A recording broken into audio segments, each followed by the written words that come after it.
Olá pessoal, tudo bem? Estamos aqui para mais uma aula, agora dando início ao estudo do reino Animalia. Na aula de hoje a gente vai estudar as principais características que deram origem aos filos do reino animal. Então, após a vinheta nós iniciaremos. Solta a vinheta!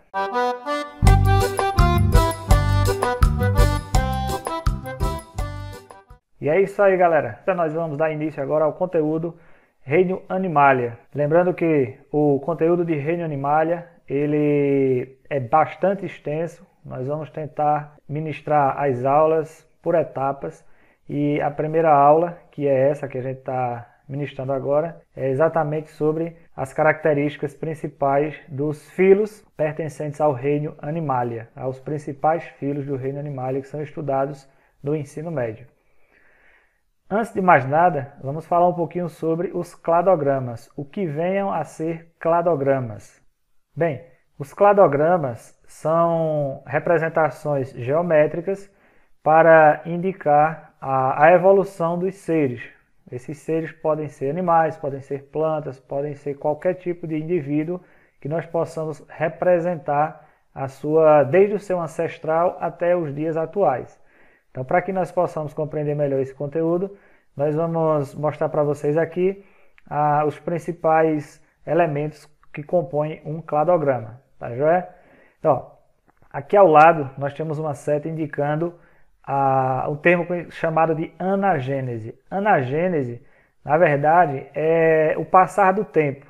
No cladograma em si nós temos um ancestral, seria aqui um ancestral comum de todos os seres representados aqui neste cladograma, e mais adiante alguns eventos irão acontecer, como por exemplo um isolamento geográfico. Os seres que antes viviam juntos, de repente passaram a viver separados por um isolamento geográfico. Surgiu um rio que dividiu aquela região onde eles viviam, e aí cada grupo de ser vivo foi habitar um lado do rio. Então, no momento que isso acontece, nós chamamos de cladogênese. Tá? Então, cladogênese é a separação desse grupo de ancestrais que antes viviam juntos. E após o exemplo citado aí por mim, o surgimento de um rio, os grupos se separaram e passaram a viver em ambientes diferentes. Todo esse processo que está acontecendo até chegarmos aqui na espécie atual, nós chamamos de anagênese. Tá? Agora, esses elementos pontuais que vão separando os grupos, a gente chama de cladogênese. Cada pontinho verde desses aqui a gente chama de nó. Aqui eu tenho um nó, foi o primeiro nó da primeira cladogênese. No ramo da direita, aconteceu um outro evento que separou este ramo, tá? Essa ramificação aqui. E aí a gente diz que ocorreu novamente uma cladogênese, surgiram então dois ramos, a partir dessa segunda cladogênese, e aí nós temos a representação pelo ramo C e o ramo D. Do mesmo jeito aconteceu da nossa esquerda. Mais uma cladogênese, surgiram dois ramos, o ramo A e o ramo B. Aqui no ramo D está a representação, à nossa direita, está a representação da espécie atual.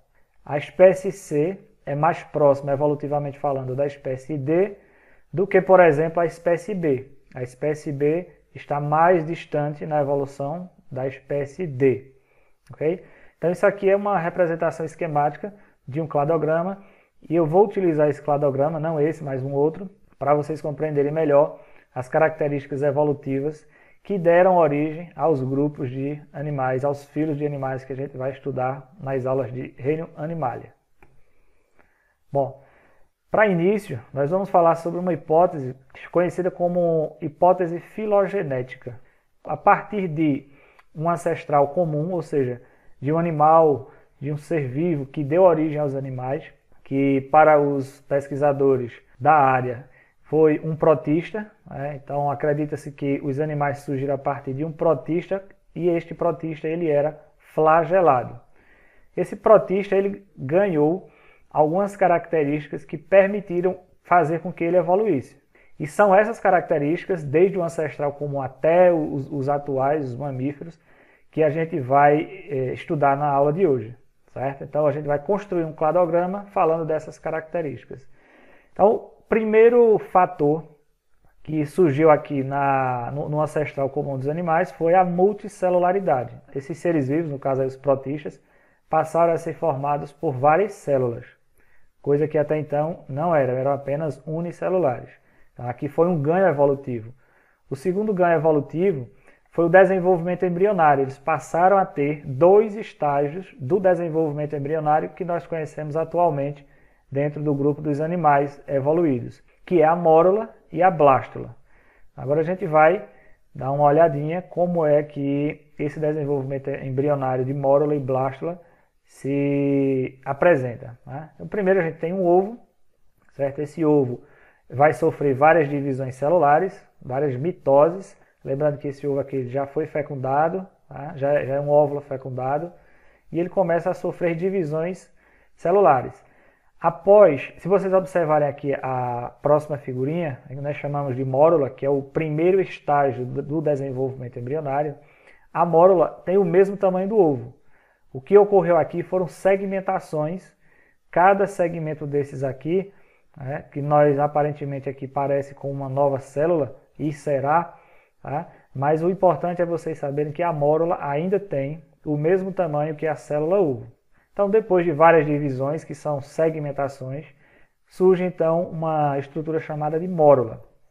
Após isso, nós teremos a continuidade das divisões celulares, né, das segmentações, e surge o segundo estágio do desenvolvimento embrionário, que é conhecido por blástula. Então, esses são os 2 primeiros estágios do desenvolvimento embrionário que surgiram lá no protozoário ancestral dos animais.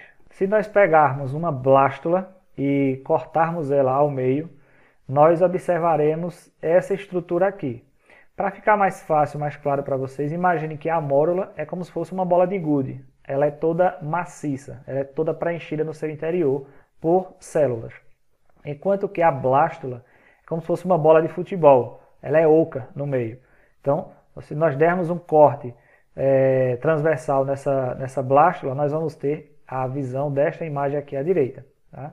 Então, aqui eu tenho a blástula em corte e no seu interior eu tenho uma cavidade. E essa cavidade ela é chamada de blastocele. Okay? Esse desenvolvimento embrionário ele está relacionado diretamente com o surgimento de novos, ou dos primeiros animais. Né? Então, essas são as características principais desses 2 primeiros estágios do desenvolvimento embrionário. Lembram vocês que esse protista passou a ser multicelular e apresentou esses 2 tipos de desenvolvimento embrionário, mórula e blástula, que nós acabamos de ver. Sendo assim, nós tivemos a primeira ramificação. Então aqui aconteceu uma cladogênese, lembram? A separação aqui, algum evento separou esses animais da linha que vai seguir aqui. E dentro dessa ramificação nós tivemos um outro evento importante, que é o corpo com sistema aquífero, ou seja, é o primeiro animal que a gente vai estudar, pertencente ao primeiro filo, ele vive na água, então ele tem um corpo adaptado a esse tipo de meio. Tá? E ele não apresenta tecidos verdadeiros. O nome desse filo, então, é porífero, ou porífera, como nós podemos também chamá-lo. Então, os poríferos são o primeiro filo dos animais que nós iremos estudar, e eles surgiram depois que esses eventos aqui apareceram na evolução dos protistas, que foi o primeiro ancestral. Primeiro não, o ancestral, já está dizendo, o primeiro ancestral é a mesma coisa. Então, dando continuidade, vejam, aqui ocorreu a cladogênese, surgiu um ramo, tá, que deu origem ao porífero. Outro evento, esse ramo continuou a evolução, e outro evento ocorreu, foi a gastrulação. Gastrulação e a formação de tecidos verdadeiros. A gente vai ver agora então que a gastrulação é uma sequência do desenvolvimento embrionário, uma outra etapa do desenvolvimento embrionário. Vale salientar para vocês que todos os eventos que irão surgindo daqui para frente, certo? Eles pertencem aos grupos posteriores. Por exemplo, o filo porífera, ele não possui gastrulação. Os eventos que estão desse nó para trás pertencem sim ao porífero e dessa ramificação também. Já esse evento e os próximos não pertencem. Por outro lado, quando nós vermos o próximo filo, tudo que vier antes dele pertence também ao filo em questão. Então vamos lá. Relembrando aqui, ó, o ovo, as divisões, mórula, blástula, a blastocele, que seria a cavidade interna, e dando sequência ao desenvolvimento embrionário, nós teríamos a formação da gástrula. O que é a gástrula? A gástrula é um processo de evaginação. Imagine essa blástula aqui, né, como a bola de futebol que eu falei para vocês, e nós pudéssemos, ela estivesse vazia e nós pudéssemos amassar essa bola de futebol. Ela iria evaginar-se. Tá? Então, nesse estágio aqui, nós nomeamos de gástrula, que também está em corte. Esse momento aí ocorrerão a formação dos principais tecidos embrionários. Então, aqui neste caso, nós teremos a blastocele já um pouco menos delimitada, tá? Ela já com uma delimitação menor. Nós teremos aqui a formação do arquêntero, que será o intestino primitivo do animal. E aí nós teremos os folhetos germinativos. O ectoderma, ecto, fora, e o endoderma, endo, dentro. Por enquanto, nós só temos 2 folhetos embrionários, que é o ectoderma e o endoderma. Mais adiante, nós vamos ver os animais que são triblásticos. Eles possuirão 3 folhetos embrionários, o ectoderma, o endoderma e o mesoderma. E aqui algo que eu chamo a atenção para vocês, que é o blastóporo. Tá? O blastóporo é um orifício, ou ele origina ânus, ou ele origina primeiro a boca. Quando o blastóporo do animal origina primeiro a boca, nós chamamos ele de protostômio, proto de primeiro. Tá? E quando ele origina primeiro o ânus, nós chamamos ele de deuterostômios. Deuterostômios são os animais que o blastóporo origina primeiro o ânus e não a boca, ok? Então, na sequência, após nós termos observado que surgiu mais essa característica evolutiva nesses grupos de animais, nós temos mais uma cladogênese, uma ramificação, e aí nós temos os animais diblásticos. Eu acabei de falar para vocês que eles têm 2 folhetos embrionários, que é o ectoderma e o endoderma. Tá? Surgiu então o segundo filo do reino animal, quase não sai, que são os quinidários. Ok? Então, por enquanto, nós vimos que os eventos evolutivos eles irão ocorrer em toda a vida, desde o ancestral comum. Vamos prosseguir então com os eventos que foram surgindo. Então, surgiu mais um folheto embrionário. Os animais agora serão triblásticos e possuirão simetria primária bilateral. A gente vai ver o que é isso aí. Então, triblásticos, vocês já sabem que são aqueles animais que apresentam 3 folhetos embrionários. Tá? E os folhetos embrionários que eu citei anteriormente são endoderma, mesoderma e ectoderma. Ecto fora, meso meio e endo dentro. Aqui a gente vai falar para vocês, mostrar para vocês a questão da simetria. Tá? Então, com relação à simetria, nós temos basicamente 2 tipos de simetria. Certo? Nas imagens que vocês estão vendo aqui, eu tenho a representação de uma hidra, que é um animal, representando aí o grupo dos quinidários, que é mais um filo que nós iremos estudar. A hidra ela tem simetria radial. O que significa isso? Significa dizer que se eu cortar essa hidra, esse animal, passando sempre por um eixo central, em várias posições, nós teremos partes simétricas, iguais, né? Simetria de igualdade, de semelhante.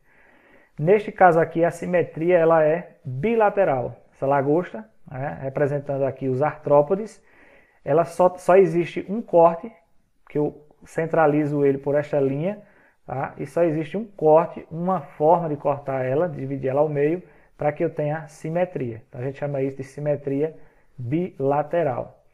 Dando continuidade aqui à construção do nosso cladograma, esses animais então são agora triblásticos, serão, né? Triblásticos com simetria bilateral. Então nós temos aí, eles são protostômios, lembram? Protostômios é quando o blastóporo, que é aquela aberturazinha lá da blastocele, quando o blastóporo ele origina primeiro a boca. eles são acelomados. A gente vai ver daqui a pouco o que é celoma, tá? Então são animais acelomados e nós teremos agora essa definição do que é celomado e acelomado. Aqui a gente tem a representação de um platelminto, tá? Esse platelminto foi cortado, aqui é uma planária, um animalzinho conhecido por planária. Nós demos um corte a ele e vamos observar então aqui as estruturas do corpo desse animal. Nós temos a epiderme dele, temos a região da musculatura e do parênquima, essa cor de rosa. E aqui no centro, que vai nos interessar mais agora, o tubo digestório dele em branco e temos o tecido que reveste, né, esse tubo digestório que está em amarelo. Tá, joia? Então, nesse caso aqui, ele é um animal acelomado. O celoma é uma espécie de cavidade que protege, que aloca os órgãos, principalmente os órgãos dos animais. Então, aqui a gente viu que esses animais eles são acelomados, pois eles não apresentam essa cavidade. São os platelmintos. Tá? Os platelmintos que são representados aí pela sua grande maioria por parasitas. Dando continuidade, observe que ocorreu uma outra cladogênese. Aqui a gente tem uma separação dessa ramificação, não é da ramificação principal. Então essa cladogênese aqui, temos uma cavidade no corpo e os animais aqui sofreram uma outra cladogênese dessa ramificação e eles agora são pseudocelomados. Pseudo vem de falso, então eles têm um falso celoma. Vamos ver aqui quando o animal tem esse falso celoma. Aí nós temos um nematelminto, o corte do corpo deste animal, transversal, as estruturas que formam esse corpo.